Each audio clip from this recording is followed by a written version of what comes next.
तो यहाँ पे आपको थंबनेल देख के पता चल गया होगा कि इसमें इस वीडियो का टॉपिक क्या होने वाला था। इस वीडियो का टॉपिक होने वाला है कि देख सकते हैं कि अबुआ आवास योजना के जो झारखंड में अबुआ आवास योजना जो का दूसरा टारगेट आया हुआ है, इसके बारे में यहाँ पे इस वीडियो में हम पूरा डिटेल से जानने वाले थे। जैसे कि सरकार आपके द्वारा कार्यक्रम में आपने यहाँ पे आवेदन किया होगा, आपने ऑनलाइन आवेदन किया था अबुआ आवास योजना को लेकर के, तो उसी का यहाँ पे जो टारगेट 2024 में इसका टारगेट आ गया है। तो यहाँ पे जो है 25 लाख नया टारगेट आया है। वहाँ पे क्या है कि ना सबको मिलेगा जो है 3 कमरा का मकान। तो इस वीडियो में हम जानने वाले हैं कि किसको किसको मिलेगा और 25 लाख के टारगेट में कौन कौन आता है। तो इस वीडियो में हम पूरा डिटेल से जानने वाले थे, वीडियो के लास्ट तक बने रही। तो हेलो दोस्तों, मैं विकास कुमार आपका बहुत बहुत स्वागत करता हूँ हमारे यूट्यूब चैनल राजटेक पर।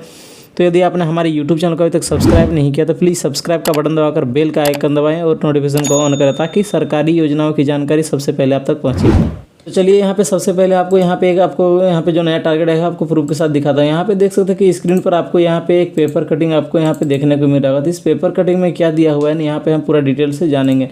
तो यहाँ पे देख सकते हैं कि यहाँ पे जो देख सकते हैं यहाँ पे जो है कि दिया हुआ है यहाँ पे है कि नया लक्ष्य यहाँ पे 25 लाख आवास, ग्रामीण अर्थव्यवस्था होगी मजबूत। मतलब कि यहाँ पे आप देख सकते हैं कि जो नया लक्ष्य जो आया हुआ है, टारगेट जो है नया, वो 25 लाख का नया टारगेट आया हुआ है। तो यहाँ पे देख सकते हैं कि 20 लाख लोगों को आवास का योजना लाभ देने का नया लक्ष्य सरकार ने रखा है। लक्ष्य 2027-28 में पूरा किया जाना है। इस पूर्व में 8.5 मतलब देख सकते हैं यहाँ 8,50,000 लोगों को अबुआ आवास योजना का लाभ देने की योजना पर काम किया जा रहा था। झारखंड में हेमंत सोरेन कैबिनेट की बैठक में कुल अबुआ आवास योजना की 3 कमरे की मकान की स्वीकृति मिली थी, जिसके अंतर्गत 2100 वर्ग मीटर का होना था। इस योजना सरकार आपके द्वारा में जो है इसका आवेदन लिया गया था। तो यहाँ पे आप देख सकते हैं कि आपको यहाँ पे देख सकते हैं कि कार्यक्रम में रिकॉर्ड आवेदन आने के बाद सरकार ने आवास का लक्ष्य 8 लाख बढ़ा करके 25 लाख किया है। मतलब कि यहाँ पे जो 8 लाख आवास आपका टारगेट आया था उसको बढ़ा करके यहाँ पे 25 लाख कर दिया गया है। तो अब सरकार इस लक्ष्य को बढ़ाने पर विचार कर रही है, क्योंकि सरकार आपके द्वारा अभियान में 16 लाख से अधिक आवेदन केवल आवास योजना के लिए ही आया हुआ है। तो सरकार ने कहा है कि किसी भी आवेदन पर विचार की इस आवेदन में जो है विचार किया जाएगा। मतलब जैसे कि जितने भी आवेदन आया सभी पर विचार किया जाएगा। तो इसमें खास करके जिसमें कि है अबुआ आवास को लेकर के, तो 25 लाख का जो है अबुआ आवास का जो है नया लक्ष्य आने वाला है। तो किसी को भी जैसे कि आवास विहीन नहीं रहने दिया जाएगा। मतलब कि आप यहाँ पे समझ सकते हैं कि जो 25 लाख अबुआ आवास अगर आया तो जितने भी आपने आवेदन किया है सभी को जो है इसका जो है आपको लक्ष्य मिल जाएगा, मतलब कि आपको टारगेट मिल जाएगा। तो इसका जो है चलिए, तो इसका हम जैसे कि सरकार आपके द्वारा में आपने आवेदन किया है, तो आवेदन करने के बाद आपका सिलेक्शन कैसे होगा। तो आवेदन जैसे ही आप किए हैं तो आवेदन करने के बाद जैसे कि आपका एक प्रतीक्षा सूची तैयार किया जाएगा। तो प्रतीक्षा सूची तैयार जैसे तभी होगा जब आपके गाँव में ग्राम सभा किया जाएगा, उसके अनुसार से ही आपका जो है प्रतीक्षा सूची तैयार किया जाएगा। तो यदि आपके गाँव में अगर आपका ग्राम सभा हो रहा है तो आपको वहाँ पर रहना है उपस्थित और आपके जो है प्रतीक्षा सूची आपको तैयार करवाना है। तो प्रतीक्षा सूची तैयार होने के बाद जो है आपका जो है नाम फिर से एक बार लिस्ट में नाम आएगा। तो उसके बाद जो है अबुआ आवास योजना का जो है टारगेट जो आया है उस टारगेट में से उसको रजिस्ट्रेशन करवाया जाएगा, फिर उसके अकाउंट में पैसे डाले जाएंगे। तो इसका सबसे प्रोसेस है कि जैसे आपने सबसे पहले सरकार आपके द्वार में आपको आवेदन किया, उसके बाद सरकार आपके द्वार खत्म होने के बाद आपको एक यहाँ से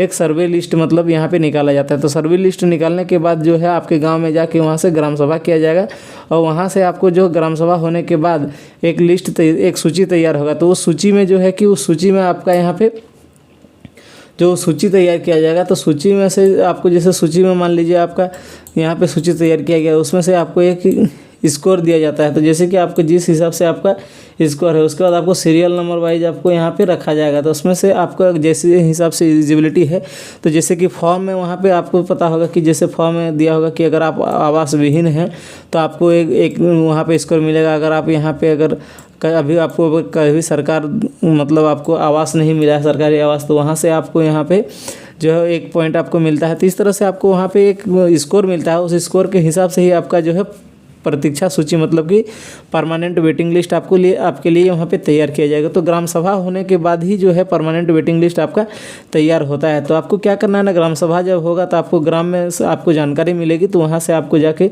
परमानेंट वेटिंग लिस्ट आपको तैयार करवाना है। उसके बाद जैसे अगर आप एलिजिबल हैं, मतलब कि आप उस क्राइटेरिया अबुआ आवास योजना के अंतर्गत जो क्राइटेरिया है उस क्राइटेरिया के अंतर्गत यदि अगर आप आते हैं तो आपको आवास ज़रूर मिलेगा।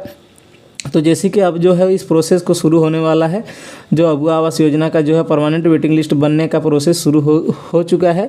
तो जो आपको ध्यान में रखना है कि आपके ग्राम पंचायत में कब आपका जो है ग्राम सभा होगा, तो उस ग्राम सभा के अनुसार से ही आपको परमानेंट वेटिंग लिस्ट आपको तैयार किया जाएगा। फिर उसके बाद आपको परमानेंट वेटिंग लिस्ट तैयार करने के बाद आपको वहाँ पे जो है आवास का यहाँ पे लक्ष्य दिया जाएगा। तो जैसे ही टारगेट आपको आएगा उसके बाद आपको रजिस्ट्रेशन करवाया जाएगा। रजिस्ट्रेशन करवाने के बाद आपका जियो टैग होगा। जियो टैग होने के बाद ही आपके अकाउंट में अबुआ आवास के प्रथम किस्त आने वाला है। तो दोस्तों अगर वीडियो में कुछ जानकारी सही लगा हो तो वीडियो को लाइक और शेयर करिएगा। अगर हमारे चैनल पर पहली बार आए तो प्लीज़ चैनल को सब्सक्राइब कर लीजिएगा।